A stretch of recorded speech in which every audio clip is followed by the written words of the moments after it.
Shalom anak-anak dan Bapak Ibu guru semua. Semoga di tengah pandemi seperti ini masih tetap semangat ya. Jangan sampai pandemi ini menghalangi niat kita untuk beribadah kepada Tuhan. Baiklah, kita akan mulai ibadah pertama kita pada tahun ajaran 2020-2021. Ibadah dibuka dalam nama Allah Bapa, Allah Anak, dan Allah Roh Kudus. Mari sebelum kita memulai ibadah kita menenangkan hati dan pikiran kita terlebih dahulu di dalam saat teduh. Saat teduh dimulai.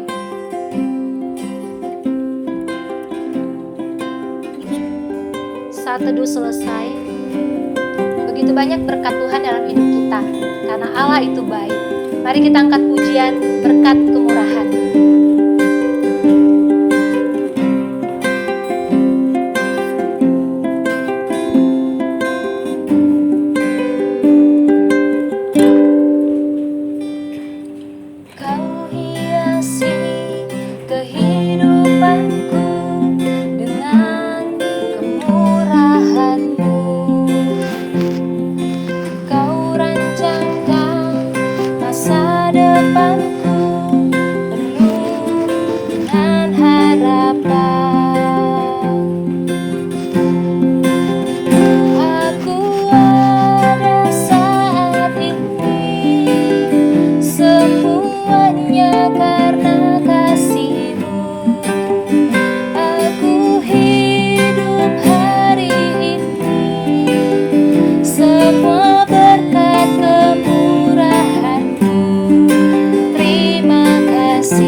Shalom Bapak Ibu dan juga murid-murid semua.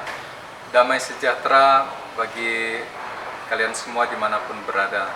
Kiranya Tuhan terus menolong dan menguatkan kita semua. Mari sebelum lebih jauh, saya akan mengajak kita bersama-sama berdoa memohon pimpinan Roh Kudus. Ya Tuhan yang mempunyai firman, kami mohon kiranya Engkau menyertai, memberkati kami semua melalui bagian firman Tuhan yang akan kami baca, kami renungkan bersama. Kami mohon kepadamu di dalam nama Tuhan Yesus. Amin. Banyak perkara yang terjadi dalam hidup kita. Ada yang baik, ada yang kurang baik. Tapi ada Allah yang sanggup menolong kita dalam kondisi apapun. Mari kita angkat pujian, Allah sanggup.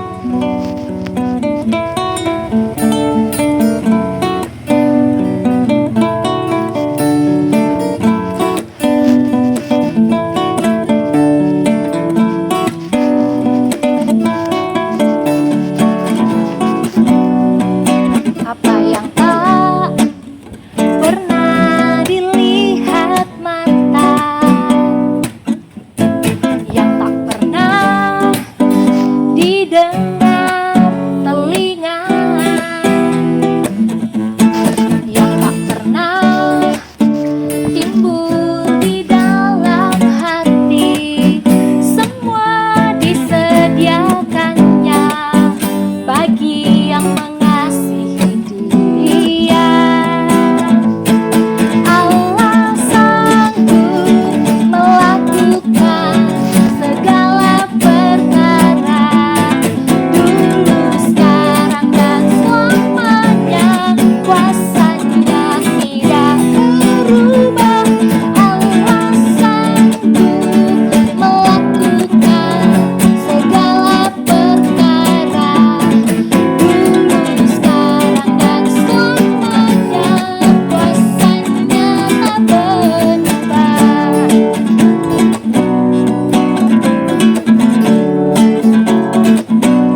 Mari kita membaca kitab Ratapan pasal yang ketiga ayat 21 sampai 25. Tetapi hal-hal inilah yang kuperhatikan. Oleh sebab itu aku akan berharap.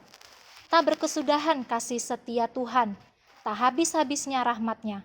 Selalu baru tiap pagi. Besar kesetiaan-Mu. Tuhan adalah bagianku, kata jiwaku. Oleh sebab itu aku berharap kepadanya. Tuhan adalah baik bagi orang yang berharap kepadanya, bagi jiwa yang mencari Dia. Di saat kita harus menghadapi tantangan hidup yang berat, mari kita datang dan berharap kepada Tuhan Yesus.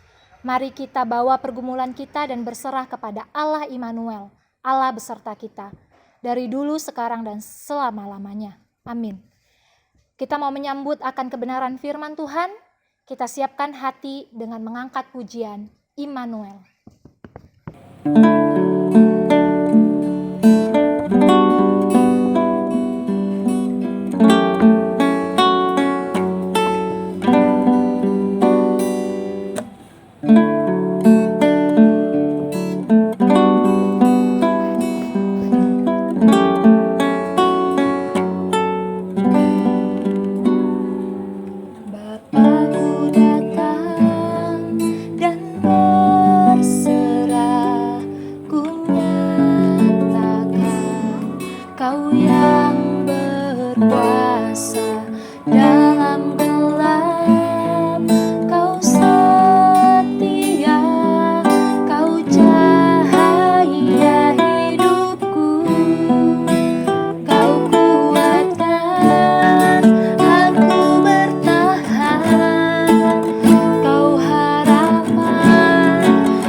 Bapak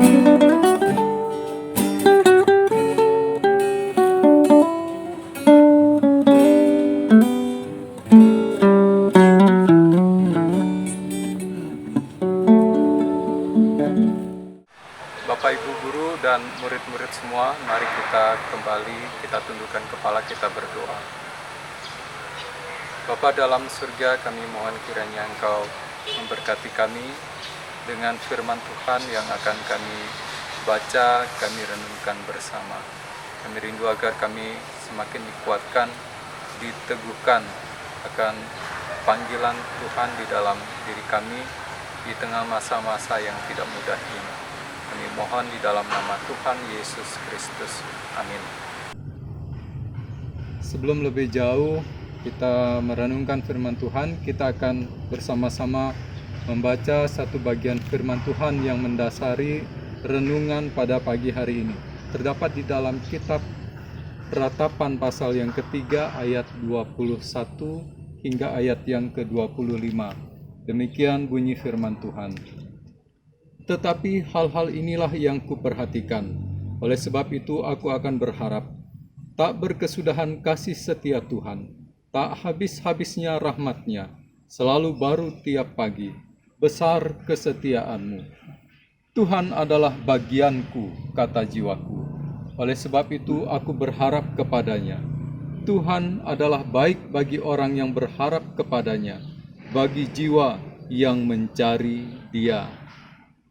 Bapak, Ibu, dan murid-murid sekalian, pada kesempatan ini tema renungan kita adalah New Normal, New Spirit in Learning, atau dalam bahasa Indonesia, normal baru, ya, semangat baru di dalam belajar. Nah, normal baru, istilah ini tentu sudah tidak asing bagi kita semua, ya. Jadi pertanyaannya adalah normal baru itu seperti apa sih?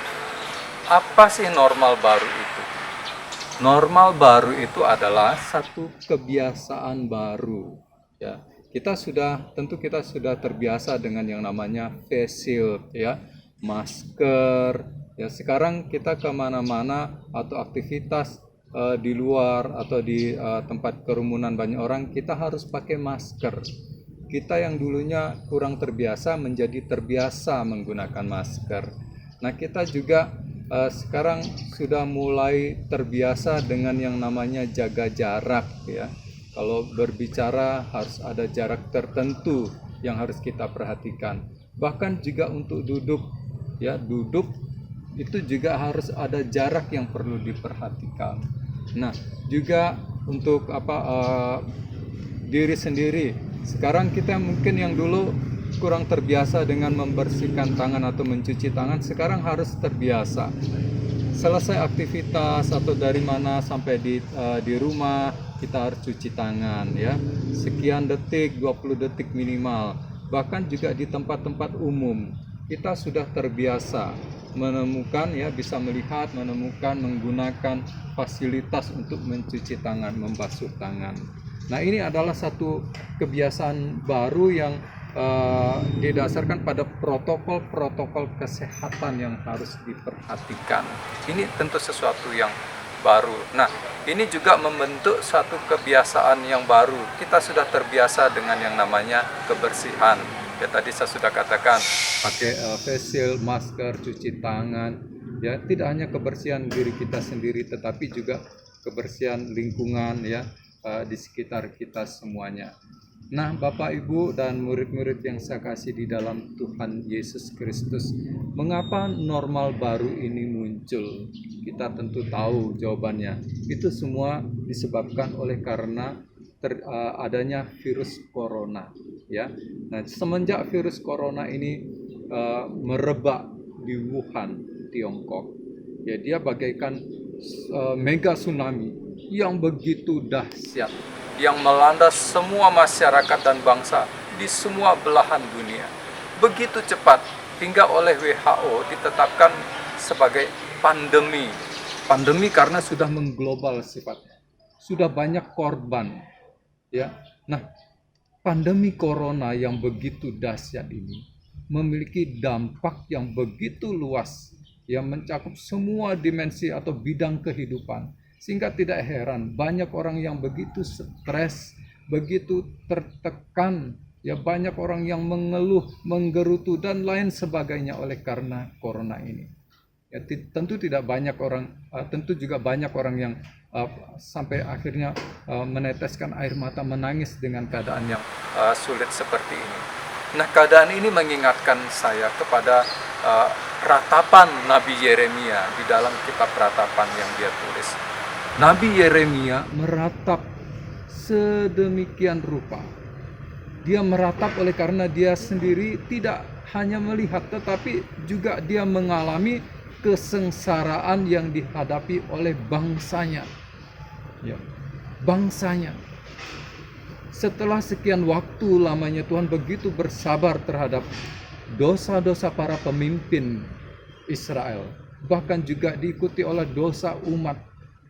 Nabi Yeremia melihat saatnya waktu Tuhan untuk menghakimi umatnya telah tiba. Tuhan menggunakan bangsa lain, bangsa asing, ya, yang adalah musuh Israel waktu itu, datang sebagai alat cambuk murka Tuhan dan mendatangkan kesengsaraan, kehancuran Israel, dan membawa mereka bahkan sebagai tertawan, ya, tawanan di tanah pengasingan. Yeremia adalah bagian dari tawanan itu sendiri. Bahkan di tanah pengasingan, dia sendiri melihat bagaimana kesengsaraan bangsanya di depan mata dia. Kematian yang begitu tragis dia lihat di depan matanya, sehingga membuat dia mengeluh sedemikian rupa. Dia menangis, bahkan bisa dikatakan dia berteriak karena keadaan yang ada di depan matanya. Bapak Ibu yang saya kasih di dalam Tuhan Yesus Kristus, namun kita bisa melihat di bagian kitab Yeremia, kalau ada kesempatan kalian bisa membaca kitab ini habis, ya, kita bisa melihat bahwa Yeremia ternyata tidak berdiam diri atau terus ada di dalam kungkungan keluhan-keluhan. Tetapi Yeremia semangatnya bangkit kembali. Dia tidak lagi banyak di dalam keluhan.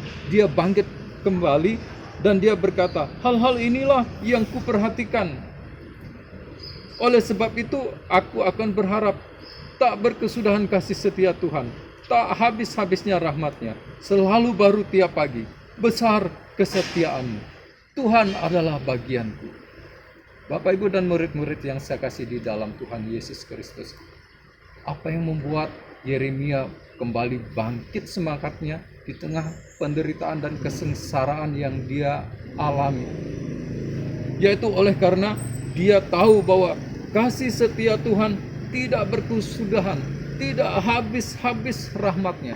Kebaikan Tuhan itu artinya tetap ada. Bahkan di tengah kesusahan, kesengsaraan yang Tuhan izinkan terjadi, Tuhan senantiasa menyediakan kebaikan-kebaikannya. Tuhan tetap baik. Ya, Dia senantiasa kasih setianya tersedia, bahkan baru tiap pagi. Lalu Yeremia berkata, besar setiamu ya Tuhan. Besar kesetiaanmu. Oleh karena tidak untuk selama-lamanya Tuhan mengucilkan umatnya. Oleh karena ia mendatangkan kesusahan, dia izinkan. Tetapi dia juga yang menyayangi umatnya, dia katakan. Bapak, Ibu, dan murid-murid yang saya kasih di dalam Tuhan Yesus Kristus, berkaca dari firman Tuhan ini, kita melihat keadaan kita pada masa kini, bangsa kita. Corona punya dampak yang begitu luas dalam banyak bidang. Tetapi kita juga melihat bahwa masih ada harapan di tengah situasi yang sulit ini. Walaupun corona punya dampak yang begitu banyak dalam berbagai bidang, kita punya harapan. Jadi harus tetap semangat. Nah, salah satu dampak dari corona itu adalah dalam bidang pendidikan. Ya, mungkin banyak di antara guru-guru ataupun juga murid-murid merasa mengeluh, Ya, kenapa semua ini terjadi? Semuanya jadi begitu sulit. Seakan-akan begitu sulit. Para orang tua juga mungkin berpikir, kenapa semua ini terjadi? Kenapa ada corona? Sampai anak-anak harus belajar dari rumah dan lain sebagainya. Mungkin kita ada banyak keluhan-keluhan terkait hal ini. Tetapi bagi murid-murid sekalian, perhatikan ini dengan baik-baik. Keadaan ini memang sulit. Dunia pendidikan di negara kita kena dampaknya. Tetapi ingat sekali-kali, jangan bermalas-malasan di dalam belajar di situasi yang sulit ini. Justru sebaliknya, semangat kita harus bangkit. Normal baru, semangat baru di tengah pandemi saat ini, di tengah situasi yang sulit. Semangat belajar harus baru, harus yang terbaik. Berikan yang terbaik. Tunjukkan bahwa kamu bisa menghadapi dan bisa menjalani masa-masa yang sulit ini. Kamu bisa belajar di masa-masa yang sulit ini. Belajar dengan sistem yang baru. Belajar secara online. Ada hikmah dari semuanya itu. Ada berkat, ada kebaikan-kebaikan yang Tuhan sediakan. Bahkan Tuhan menyediakan guru-guru yang mempersiapkan sedemikian rupa, sudah diperlengkapi bahkan sedemikian rupa untuk menolong murid-murid belajar, bisa tetap belajar dengan baik dari rumah. Kalau guru-gurumu demikian semangat, maka kalian juga harus semangat. Para orang tua juga harus mendukung, memberikan semangat, ya, memberikan semangat bagi anak-anak. Mari kita sama-sama berjuang dengan semangat yang baru di dalam mengajar, di dalam belajar, di dalam memberikan perhatian untuk pendidikan bagi anak-anak kita. Kiranya Tuhan Yesus memberkati kita semua. Jangan lupa, masih ada harapan, ada Tuhan. Tidak berkesudahan kasih setia Tuhan, tak habis-habisnya rahmatnya, selalu baru tiap pagi. Besar kesetiaan-Mu. Tuhan Yesus memberkati. Mari kita berdoa. Bapa dalam surga, kami bersyukur kepadamu. Kami menyadari, kami mengerti bahwa segala sesuatu Tuhan bisa gunakan untuk mendatangkan kebaikan. Pandemi virus yang saat ini terjadi, kami sadari semua tidak lepas dari pengetahuan Tuhan. Engkau izinkan itu terjadi untuk mendatangkan kebaikan bagi kami. Ya Tuhan, tolong kami semua, dan khususnya murid-murid, supaya mereka tidak lagi hidup atau belajar dengan gaya mereka yang lalu-lalu. Tetapi mereka bertobat, mereka mau lebih semangat lagi di dalam belajar. Tuhan tolong mereka, mampukan mereka. Juga semua guru-guru, Tuhan berikan kekuatan. Mereka semua sudah diperlengkapi sedemikian rupa. Dan Tuhan kami mohon, Engkau juga pakai mereka jadi berkat sedemikian rupa bagi murid-murid dan juga orang tua mereka. Tuhan pelihara ya Tuhan. Dan kami sungguh bersyukur karena kasih setiamu tidak berkesudahan. Sekalipun di masa-masa sulit saat ini. Di masa-masa sulit dunia pendidikan negara kami. Kasih setia Tuhan tidak pernah berkesudahan. Rahmat-Mu, kebaikan demi kebaikan Engkau nyatakan bagi kami semua. Orang-orang yang berharap kepadamu. Ya Tuhan, kami mau mengarahkan pandangan kami, harapan kami kepadamu. Karena Engkaulah sumber pertolongan kami semua. Kami menyerahkan untuk kegiatan belajar, mengajar di semester ini. Dan juga untuk waktu-waktu ke depan, ke dalam tangan. Kiranya Engkau memberkati. Terpuji namamu, kami berdoa di dalam nama Tuhan Yesus Kristus. Amin. Tuhan Yesus memberkati. Terima kasih kepada Pak Agus yang sudah menyampaikan firman Tuhan untuk kita bersama. Kiranya firman Tuhan yang ditaburkan untuk kita dapat kita terapkan dalam kehidupan kita sehari-hari. Anak-anakku sekalian, selamat bertemu kembali di dalam kegiatan proses pembelajaran tahun pelajaran 2020-2021. Nah, tahun ini adalah tahun yang sangat tidak mengenakan bagi kita, ya, terutama kita yang senang bertatap muka. Nah, kita terpaksa harus melalui kegiatan online, ya, kegiatan daring dalam kegiatan proses belajar mengajar. Kiranya proses pembelajaran hari ini dan seterusnya selama proses pembelajaran daring ini dapat memberikan hati yang gembira untuk kalian semua menerima kondisi ini. Tidak ada pilihan lain selain menerimanya dengan hati yang gembira untuk meneruskan proses pembelajaran ini. Sampaikan salam kami kepada orang tuamu, kiranya Tuhan memberkati dan selamat beraktivitas di tahun pelajaran baru ini. Tuhan Yesus memberkati kita semua.